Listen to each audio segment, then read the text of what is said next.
Olá, bem-vindas, bem-vindos a mais um episódio do podcast Conversa Sustentável, Desvendando o S do ESG. Eu sou a Vivian Blaso, co-idealizadora do Cidades Afetivas, sócia fundadora da Conversa Sustentável, professora, pesquisadora e artista. Hoje eu estou aqui com o Rafael Morales e o Sidney Cicoto Júnior, da Conversa Sustentável do Cidades Afetivas, e temos dois convidados especiais. Temos aqui a querida colega de trabalho, professora Irene Knut, que já tem aí mais de 25 anos em agências, dentro e fora do país. Ela é redatora, tem uma trajetória também no terceiro setor. Ela é nossa musa inspiradora. Junto com a Irene, nós temos aqui também o nosso querido Pedro Caputo. O Pedro, gente, é quem ajuda aqui nas redes sociais da Conversa Sustentável, dos Cidades Afetivas, e eu tenho a honra dele também ser meu aluno em Publicidade e Propaganda. Bom, o tema da nossa conversa de hoje é sobre a relação entre o ESG, o Environment, Social and Governance, ou seja, o ambiental, social e a governança, em português, e a publicidade no Brasil. Por que a publicidade? Eu também sou professora no curso de Publicidade e Propaganda, porque a publicidade ela reflete um campo super crescente e tem aí muitos desafios pela frente, porque é através da publicidade que a gente se encanta com as marcas, e as marcas também fazem todas as suas divulgações de comunicações. Mas o que tem acontecido com o setor? Algumas empresas, infelizmente, ainda praticam o que a gente chama de greenwashing, ou seja, maquiagem verde, apenas colocando em destaque aqueles benefícios do produto, ou sociais, ou ecológicos, e não colocando a comunicação de uma forma transparente. Bom, mas o que vem acontecendo? No Brasil, esse interesse por ESG também tem crescido significativamente, impulsionado tanto pela demanda dos consumidores. Sim, os consumidores hoje eles também estão mais atentos a essas práticas e aonde ele está investindo seu dinheiro, seus recursos para que ele possa também impactar positivamente a partir das suas escolhas. E aí o que acontece? Bom, temos também as questões relacionadas à ética, ou seja, eles veem na sustentabilidade uma questão que está relacionada ao risco das suas operações dos negócios. Então, gente, as empresas não vão querer aportar os seus esforços em empresas que não cumprirem aí o que a gente está falando dessa agenda ESG. Essa é uma tendência reforçada pela crescente regulamentação, tanto em nível nacional quanto global, exigindo então que essas empresas, também do setor de publicidade e propaganda, sejam mais transparentes sobre seus impactos ambientais e sociais. Bom, então convido a querida professora Irene para falar para a gente um pouco desse setor publicitário, afinal de contas, é quem entende do assunto. Vamos lá, professora, seja bem-vinda, obrigada pela sua participação. Como o setor de publicidade está integrando e cumprindo os princípios da agenda ESG? Primeiro, Vivian, muito obrigada pelo convite, né? O ESG na área publicitária, é como você falou, quando a gente trabalha para clientes, e isso você apontou super bem, do greenwashing, né? Isso reflete uma questão de ética.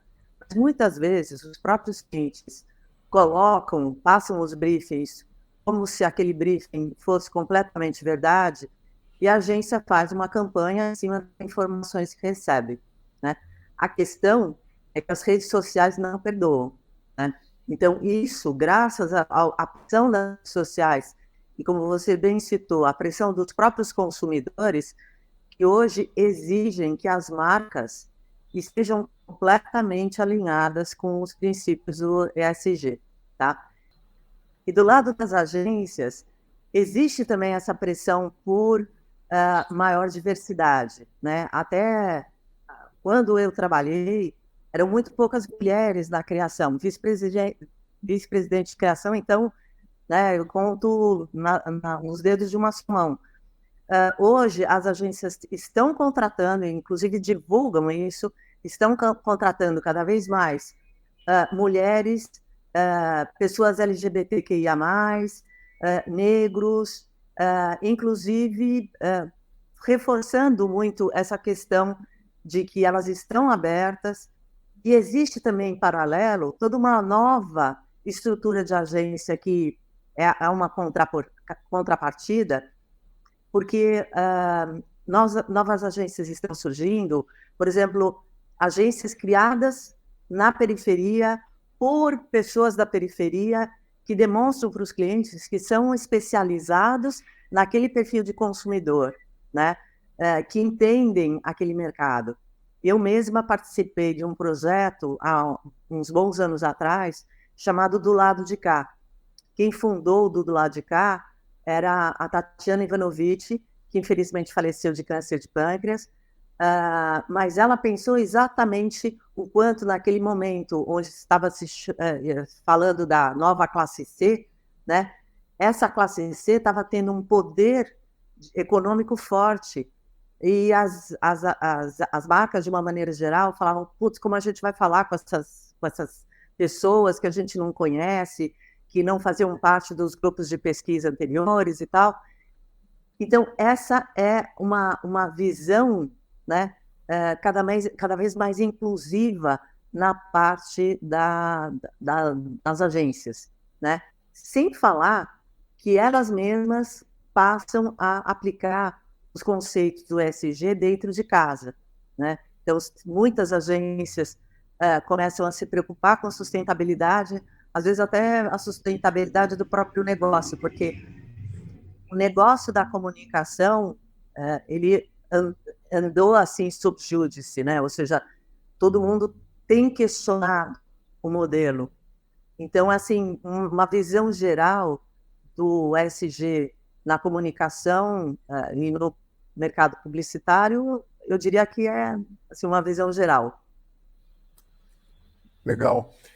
Irene, conta um pouco para a gente de alguns projetos, iniciativas em que o mundo da publicidade conseguiu conversar com o desenvolvimento sustentável, trazendo projetos de mais inclusão social, de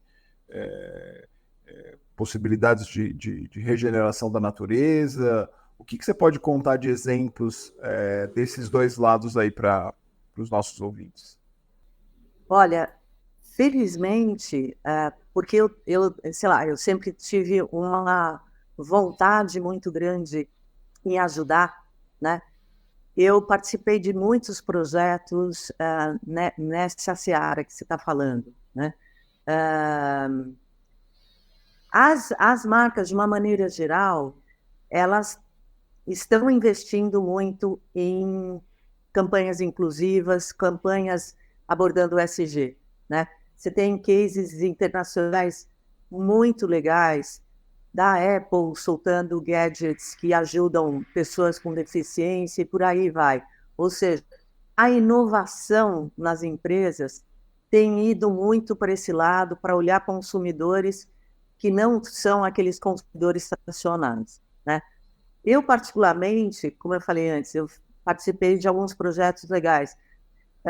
Foi, inclusive, uma ex-aluna, né, que estava trabalhando na época na Abrale, Associação Brasileira de Linfoma e Leucemia, e que me chamou para que eu ajudasse ela a estruturar uma campanha do dia de conscientização sobre o linfoma, né? Pensando na forma normal de se posicionar uma marca e tal, eu usei exatamente o mesmo critério para isso. Foi feito de uma maneira completamente voluntária. Em todos os anos que eu trabalhei com a Abrale, eu nunca ganhei nada, e durante muitos anos a gente desenvolveu um movimento contra o linfoma, tá? Observando como é que os pacientes de linfoma reagiam e tudo. Teve um ano, inclusive, que foi muito legal, que a gente usou pacientes da Abrale para ajudar num evento que a gente fez, né? E no meio desses pacientes, eu lá distribuindo coisa, né? Evento é aquela coisa, você faz tudo, né? Você monta o palco, você sobe, canta, passa o microfone, você faz tudo. E uma dessas pessoas depois descobriu que eu, na verdade, tinha ajudado ela, através do movimento, por ter criado o movimento, a que ela saísse daquele momento crítico que ela estava vivendo. Foi assim, para mim, foi praticamente como ganhar um leão em Cannes, porque você vê o teu trabalho gerar um benefício para as pessoas e, nossa, no momento eu fiquei completamente agriada e feliz da vida. É um prazer imenso você ver que o teu trabalho causa um impacto positivo na vida das pessoas, né? Além da Abrale, ou seja, em função da Abrale, depois eu trabalhei com outros projetos, também sociais, também que eu não fui reembolsada, não fui paga para trabalhar. E um deles que me marcou muito e me trouxe, ou seja, o Pedro faz parte de relembrar esse projeto, porque foi um projeto que eu desenvolvi para a VAP, no ano em que ela fez 30 anos. A VAP é uma associação né, infelizmente ela fechou, Associação de Valorização de Pessoas com Deficiência, né? E eu passei muito tempo indo da VAP para uma casa lá para o lado do Brooklyn, onde pessoas com deficiência, tanto física quanto intelectual, iam para receber apoio, né? A VAP fez umas coisas incríveis, como a ligação para casos de urgência, acidente de trânsito, esse tipo de acidente, era direcionado direto para um call center, onde todas as pessoas que atendiam essas ligações eram pessoas que já tinham passado por esse momento, e com isso perderam membros ou ficaram paraplégicos. Então, eram pessoas que entendiam perfeitamente o que essa pessoa, naquele momento de desespero, estava passando. Então, elas tinham uma capacidade de empatia e de dizer as coisas que realmente eram necessárias naquele momento de forma incrível, né? Então, coisas que a VAP fez foram sensacionais. Eu tive realmente o privilégio de trabalhar com eles durante quase um ano. A gente implementou um projeto e depois, por uma questão do financeiro, a VAP teve que fechar, né? E o projeto não andou para frente, né? Foi descontinuado. E aí, recentemente, conversando com o Pedro, ele mostrou um projeto que ele estava desenvolvendo, ele estava falando como eu tinha ajudado, os toques que eu dei na sala, tinham ajudado ele a fazer uma apresentação. Aí eu falei, nossa, então eu conheci esse projeto. E aí ele me apresentou o projeto, e era um projeto justamente direcionado a pessoas com deficiência, né? E isso me emocionou tanto, e no ato eu falei, vamos fazer isso juntos, né? Mostrei para ele o projeto que eu tinha desenvolvido para a VAP, e tinha realmente ficado frustrada, porque aquilo tinha não é monetário, né? O retorno que a gente tem é riquíssimo, né? De você ver as pessoas tendo ânimo, tendo vontade de fazer coisas, e pessoas que provavelmente teriam sido encostadas pela sociedade, né? E o Pedro, então, veio com essa ideia. Eu falei, nossa, então vamos desenvolver junto. Então, acho que agora o Pedro pode contar mais, né, Pedro? Bom, Vivian, agradeço pelo convite. Também estou bem feliz em participar aqui e junto com a Irene ainda está me ajudando a desenvolver esse projeto. Eu estou muito feliz. Basicamente, a nossa ideia é criar um ambiente, um ecossistema para melhorar a qualidade de vida das pessoas com deficiência, tanto na parte social quanto na parte laboral. Então, a ideia é ser uma plataforma, a gente já passou pelas entrevistas, né? A gente entrevistou pessoas com os mais diversos tipos de deficiência, porque nem eu nem a Irene, a gente não tem nenhum tipo de deficiência. Então, realmente, para fazer algo assertivo, entender as dores que essas pessoas têm de verdade, a gente passou todo por esse processo de entrevistar eles, entender, perguntando desde o nome até funções dentro desse aplicativo que eles gostariam de ter. E agora a gente está numa parte mais técnica, né, de realmente produção dessa plataforma. E dentro da plataforma a gente vai ter um pouco dessa pegada de ESG na comunicação, porque a gente quer que as pessoas criem conteúdo dentro da plataforma para conscientizar sobre a causa das pessoas com deficiência, porque, assim, você escutando as entrevistas, tem coisas no nosso dia a dia que a gente nem imagina que são um desafio para elas. Então, uma luz, um sensor de luz mal posicionado, às vezes pode não acender a luz para um cadeirante no banheiro. Então, é muito legal você difundir essa ideia para realmente tornar um ambiente mais inclusivo para todos. Pedro, aproveitando que você está comentando sobre esse projeto que você está desenvolvendo com a Irene, para pessoas com deficiência, né, você além, né, que será um futuro publicitário, né, mas você já está atuando aí no mercado da comunicação, inclusive está trabalhando com a gente aqui na Conversa Sustentável, né, desenvolvendo nossos materiais de comunicação. O que mais você tem feito nos seus projetos aí, além da universidade, né, relacionado à inclusão e diversidade, ou as temáticas essas que envolvem o S do ESG, né, que é o que dá o nome aqui ao nosso podcast? Então, aqui na Conversa Sustentável, a gente criou uma newsletter, né, para divulgar as notícias de ESG. Então, toda semana a gente sempre está lançando esses projetos, essas notícias no LinkedIn, mas a parte assim que eu posso falar que eu estou mais aprofundado é realmente esse projeto junto com a Irene. Eu tive umas outras ações que eu fiz, mas foi na minha escola, enquanto eu estudava lá, umas feiras que a gente organizava, mas atualmente na faculdade é mais esse projeto que eu tô atuando. Muito bom. Fala, Irene. Não, eu ia complementar, né? Porque é muito legal a gente identificar os talentos também, né? E aí potencializar essas oportunidades, né? E assim, é massa, porque a pergunta inicial é justamente o que o setor de publicidade poderia fazer para amplificar, inclusive, essa demanda, essa temática do ESG. E a gente já viu aqui que tem bastante coisa a ser feita, né, Irene? Nossa, tem demais. E assim, a gente tem que muito aproveitar esses jovens talentos como o Pedro para incentivar, né, a abraçar causas. A geração do Pedro já é uma geração muito mais sensível a esse tipo de coisa, né?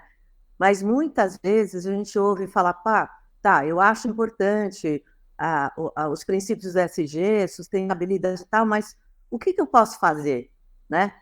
E isso eu ouvi lá atrás, quando eu comecei a desenvolver esses projetos por iniciativa própria, né?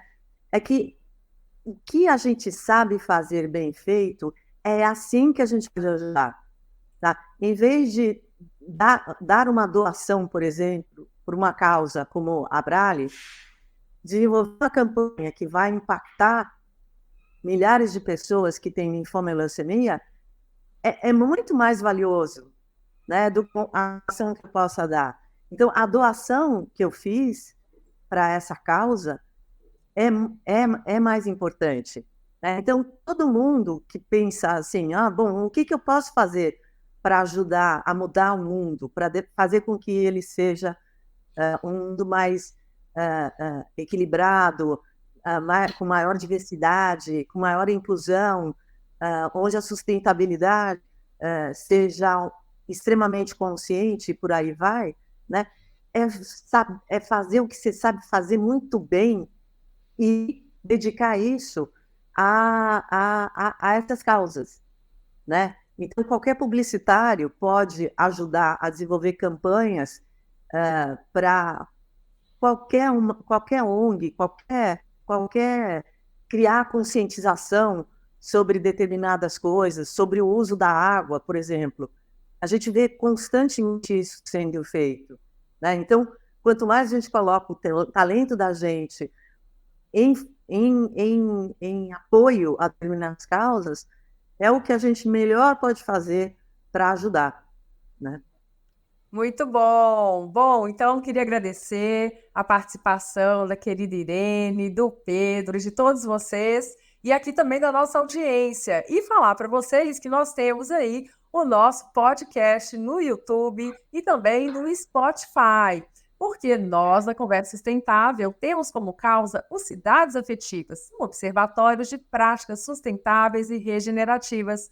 Nosso propósito é inspirar pessoas, organizações a redesenharem suas comunidades de forma colaborativa, tornando-as mais generosas e regenerativas. O fato de sermos interdependentes, seres humanos e natureza, é fundamental que cuidemos das nossas comunidades, organizações e cidades para regenerar os sistemas socioecológicos, tanto em escala local quanto global. O nosso podcast Conversa Sustentável acontece semanalmente às segundas-feiras, às 9 horas da manhã, e você pode ouvi-lo nas plataformas de áudio. Gente, não me esqueça, hein? Dar o joinha, se inscrever no canal. Estamos recebendo sugestões de pauta, sugestões de convidados. A nossa conversa continua nas redes sociais. Até o próximo episódio. Obrigada. Tchau.